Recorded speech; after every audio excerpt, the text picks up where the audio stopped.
In vandag se nuus, Suid-Afrika se 2025 kersieseisoen het onder feitelik perfekte omstandighede afgeskop. Dis volgens die vrugtemaatskappy True Cape. Kersieprodusente verwag dat die oes sowat 7% groter as die vorige jaar sal wees, danksy uitstekende vruggehalte. Dit is aangehelp deur ideale reënval en sonnige toestande tydens die lente. True Cape se verkrygingsdirekteur Kala de Tooy sê vroeë suikerlesings dui verder daarop dat hierdie seisoen uitsonderlike soet kersies sal oplewer. Die oes het ongeveer 'n week vroeër as gewoonlik begin, wat aan True Cape 'n langer bemarkingsvenster voor Kersfees bied. Uitvoere na Europa en Brittanje is ook besig om uit te brei, danksy 'n groter vraag na Suid-Afrikaanse kersies. Hier is Kala de Tooy. Ons is baie opgewonde oor hierdie seisoen. Dit was werklik 'n seisoen wat gekenmerk is tot dusver met baie goeie klimaattoestande. Ek dink ek het vroeër al vir jou gesê, onthou kersies van volblom tot die dag van oes is net 61 dae. So elkeen van hierdie 61 dae het jy optimale weerstoestande nodig en daar kan net vir een dag iets verkeerd gaan wat die oes baie negatief beïnvloed. Maar tot dusver, ons trek nou al hier vir die Ceres area hier by dag nommer 50. So daar is eintlik 11 dae oor tot die middel, sal ek sê, of tot die piek van die periode. En ons het werklik goeie weersomstandighede gehad. Dit was 'n bietjie 'n droër winter in die Weskaap. Ek dink almal is redelik bewus daarvan. Dit was minder reën as vir hierdie jaar, maar produsente kon 'n gedeelte van hulle water in hulle damme oordra na verjaar toe van hierdie jaar af. So ons het nie werklik 'n probleem met besproeiingswater nie. Maar kersies soos meeste steenvrugte hou eintlik van 'n relatiewe droë periode na volblom. In blom soek ons lekker warm weer dat die bye kan uitkom en hulle werk doen. En ons het lekker reën gehad net so voor die blomperiode hier laat in September en toe die bome baie mooi geblom. En ons het werklik optimale bestuivingsweer gehad. So die bye was van vroegdag af uit baie flik soos gewoonlik en hulle het hulle werk goed gedoen. En ons het baie goeie set gekry en op hierdie stadium is die kersies in groei regtig werklik baie mooi. En so sê Kala de Tooy van True Cape. South Africa's wine industry seems to also be off to a good start for the 2025-26 season. South Africa Wine says the sector experienced favourable winter and spring conditions with good rainfall, sufficient winter dormancy and early spring warmth. This has supported healthy bud break and strong growth across most regions. Technical indicators point to a crop similar in size to 2025, despite shrinking vineyard surfaces and an increase in old vines. Early assessments also suggest excellent quality potential. Die Departement van Landbou het 'n uitbreking van miltsiekte in die Kaap-Plateau-streek in die Noord-Kaap bevestig.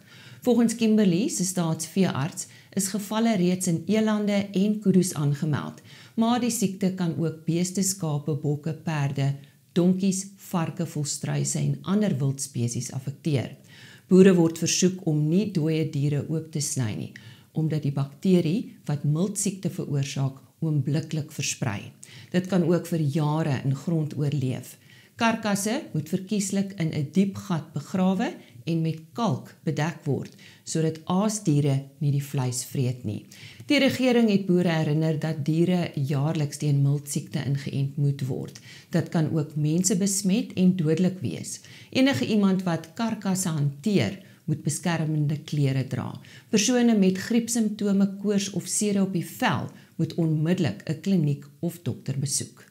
An Eastern Cape producer, Vumile Mzinzi, has been named as Potato SA's Enterprise Development Farmer of the Year. The announcement came on Wednesday night at the organization's Transformation Symposium Gala dinner.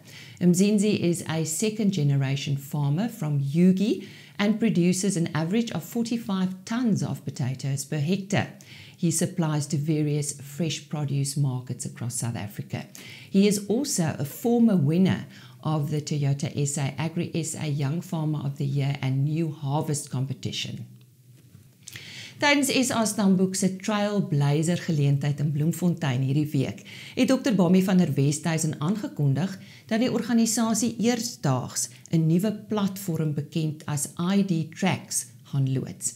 Die stelsel sal inskakel by rooi vleisbedryfsdienste se naspeurbaarheidsplatform en sal vanaf 4 November vir deelnemers aan Logix oop wees vir registrasie. Dr. van der Westhuizen vertel meer. Die Logix stelsel is geïdentifiseer deur die RMIS as 'n aantekeningenstelsel van diereaantekeningenstelsel in Suid-Afrika. Ons is dan ook 'n trusted partner. Ons het by Stamboek dit reg gekry ook om die volle integrasie te doen en ons is vol geïntegreer met die RMIS stelsel. Ons het dan ook by Stamboek gesien dat daar 'n behoefte sal wees aan 'n spesifieke applikasie of module wat kan voldoen om dit makliker maak vir stoetteelers, maar ook kommersiële teelers wat nie noodwendig by Stamboek is nie, wat ook hierdie applikasie kan gebruik, wat basies net 'n diernommer nodig het om dan jou diere hoe hulle rondskuif te monitor en te weet wie's waar. Hierdie stelsel is dan ook al reeds geïntegreer met die RMIS stelsel en hierdie applikasie kan 'n teeler tot sy voertuie, sy trokke, trailers, alles registreer op die platform om 100% sy eie naspeurbaarheid te doen, om sy eie biosekuriteit te verseker oor die langtermyn. En daarom kan hy dit gebruik en soos ek sê, daai data gaan outomaties deur na die RMIS toe en daar is geen addisionele spesiale tag of iets nodig nie. Die stelsel is so opgestel dat jy selfs 'n tag kan opsit wat met die hand geskryf is tot 'n high frequency of 'n RFID tag of 'n device link met die applikasie op jou selfoon of tablet en jy kan dan net hom gebruik en natuurlik kan jy, soos ek gesê het, die skuif van diere op die plaas monitor van een kamp na 'n ander kamp en daai data bly joune. Dit gaan nêrens heen nie. Die data wat gedeel word met die RMIS is slegs waar dit van een RMIS GLN na 'n ander GLN toe skuif. Die program gaan ons launch op die 4de November saam met die RMIS se launch en dan van die 5de af sal boere of teelers wat reeds tot die Logix stelsel 'n gebruiker is op die Stamboek Logix stelsel, sal onmiddellik toegang hê tot hulle diere wat reeds op die Logix stelsel is binne in die ID Tracks platform en dan sy daar om gebruik te word. Dit was dan Dr. Bobby van der Westhuizen van SA Stamboek. South Africa's National Agricultural Marketing Council and the Namibian Agronomic Board has signed a new partnership agreement to boost regional agricultural growth. The agreement was signed by Dr. Siphiwe Ngobeni, CEO of the NAMC, and Dr. Fidelis Mwazi, CEO of the NAB in Pretoria this week. The collaboration focuses on empowering small-scale and emerging farmers through training, better market access, and joint research. Dr. Mwazi shares the detail. Just to highlight, to say on Wednesday we had the signing agreement between the Namibian Agronomic Board and the National Agriculture Marketing Council of South Africa, which is NAMC. And the MOU entails a close cooperation of working closely in terms of developing the crop sector, mainly focusing on targeted intervention like potatoes, like the onions, and small-scale farmers, capacity building, training, and so on. But in the bigger picture, we are looking at working very well closely in terms of even harmonizing standards and technical regulations so that when we do these crop-specific marketing standards and inspection services, the way that the product is being judged is the same or analyzed in terms of compliances. It goes through the same inspection services and so on. But the ultimate target is that we would like to grow the crop sector over the next 5 years with working hand in hand, sharing information of marketing. That is more important because we need to understand which products are already coming into the market in South Africa versus products that are also in the market in Namibia, and the exchange, so that there's close and smooth trade relationship between the two countries and even beyond. So the standard harmonization, we are looking at the SADC part, because then we can able to be trading closely as a bloc, especially the SACU, to say how do we take advantage of the Africa Intercontinental Trade Agreement by having products that are having the same quality and food safety aspect, then beyond to the market. That was Dr. Fidelis Mwazi. Suid-Afrika se vleisbedryf kan binnekort toegang tot meer Asiatiese markte kry. Die uitvoerende hoof van die Beefmaster groep, Lou van Reenen, sê handelsgesprekke in Vietnam, Maleisië en Singapore het belovende geleenthede vir plaaslike beesvleisuitvoere geskep. Van Reenen het by president Cyril Ramaphosa en die minister van Landbou, John Steenhuisen, aangesluit tydens onlangse staatsbesoeke aan die streek. Belangstelling in Suid-Afrikaanse beesvleis is as oorweldigend positief beskryf. Van Reenen vertel ons nou meer. Goeiemôre boere. Ons het nou net teruggekom van 'n besoek in Suidoos-Asië en die presidensiële staatsbesoek was in Indonesië, Maleisië en waar die ASEAN forum ook was, en dan ook in Vietnam voor dit. Ons het ook daarna na Singapore toe gegaan. Al 4 die lande was al deur die jare deur ons besoek, en ons het hulle genader, ook kliënte het ons genader om produkte aan toe te kan stuur. So ons was al in die verlede, was Beefmaster goedgekeur om na Maleisië toe uit te voer, maar dit is weens die tydperk in Back and Claw en ook die COVID-virus is dit gestop. So ons het op die oomblik probeer deur die geleentheid wat nou gebied is met die veranderinge in die onderhandelinge in die wêreld, het Suid-Afrika se fokus meer gerig op ander lande om ook produkte na toe uit te voer. Het die president die besoek gelei, en dit help baie dat daar 'n politieke wil is om die lande goedgekeur te kry en dat ons daarna toe kan uitvoer. So ook die ministerie van Landbou deur onder leiding van John Steenhuisen wat baie goeie werk doen, en ook ander departemente het ons 'n goeie besoek gehad, en ek is hoopvol dat ons binnekort antwoorde van ten minste een van die lande sal kry om te kan begin om daarheen vleis uit te voer. Ons bly hoopvol in die midde van toenemende druk en bedreiging wat ook deur Beefmaster baie hard gevoel word in die tyd met Back and Claw, en ek weet ons boere en ons is baie ontmoedig deur die onlaagse vlaag van uitbrake wat net lyk asof dit glad nie stop nie. Ek wil net verseker vir die boere dat ons probeer nog steeds om die markte te ontwikkel en oop te maak te midde van dit, sodat ons beter pryse kan realiseer.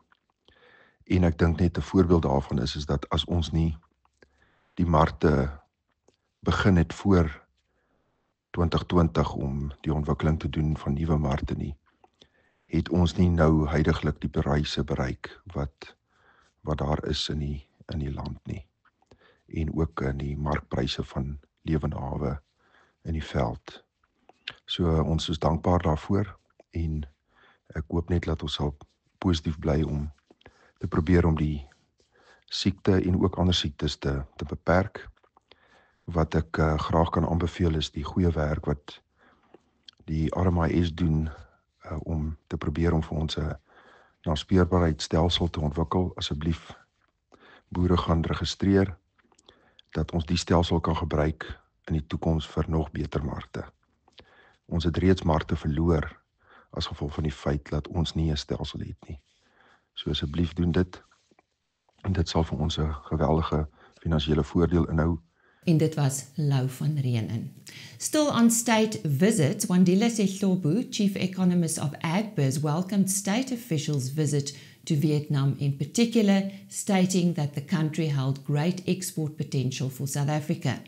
Vietnam imports $30 billion worth of agricultural produce annually. South Africa is currently their 34th largest agricultural product supplier and supplies only 0.3% of all goods exported there. Sihlobo says import tariffs are one of the biggest obstacles the African country faces. If these tariffs were reduced, it could lead to greater market penetration for South Africa. A scientific paper has caused a major outcry from the livestock community across the world. The paper, Beneficial Blood Sucking, was published in July by Drs. Parker Crutchfield and Blake Hereth of the Department of Medical Ethics at Western Michigan University. In the paper, the two bioethicists proposed genetically engineered ticks to make humans allergic to red meat in the name of morality and environmentalism. The paper focuses on alpha-gal syndrome, or AGS, that is transmitted by the American Lone Star tick. Apparently, AGS makes its victims permanently allergic to red meat. Die Oeskattingskomitee se 9de produksieskatting dui daarop dat Suid-Afrika se 2025 kommersiële mielieoes nou op 16,3 miljoen ton geskat word. Dit is 27% groter as verlede jaar se oes. Die wit mielieoes staan op 8,3 miljoen ton, terwyl geel mielies op net onder 8 miljoen ton geskat word. Dit verteenwoordig 'n styging van byna 2%, wat toegeskryf word aan hoër produsente lewerings. Die ander somergewaskattings bly onveranderd. Die komitee se finale verslag vir 2025 sal aan die einde van November bekend gemaak word. KWV se The Mentors Parole 2022 Kaapse versnit is aangewys as die wenner van die Duimpie Bailey Veritas Vertex toekenning. Die toekenning is tydens die pas afgelope Veritas toekennings by die Kaapstadse Internasionale Konferensiesentrum gemaak. Dit is die 3de keer dat KWV hierdie toekenning ontvang het.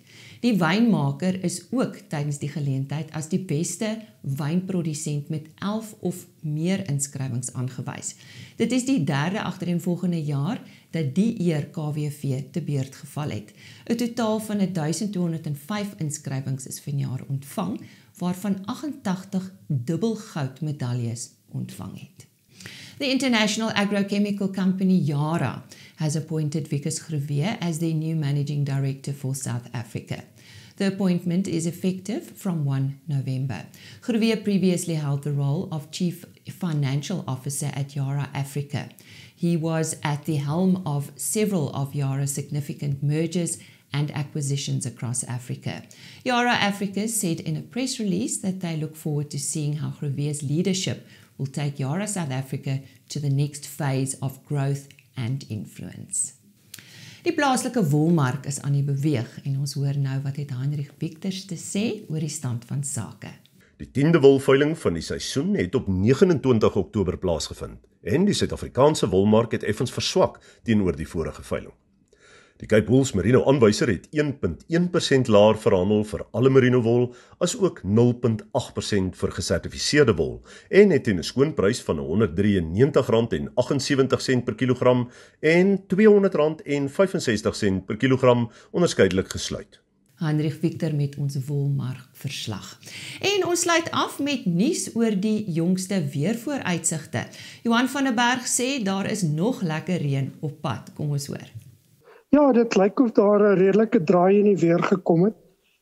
Hierdie volgende week tot seker hier 10-11 November lyk dit nogal na redelik baie reën wat kan voorkom oor Noordwes provinsie, Vrystaat, Gauteng, stukke dele van Limpopo, KwaZulu-Natal en Mpumalanga, gedeeltes wat lyk my 50 na 100 mm kan kry. So dit lyk of hier redelike swaar reën vir die volgende tyd is. Johan van der Berg met ons weernuus en dit is inderdaad goeie nuus vir ons somerreënvalstreke.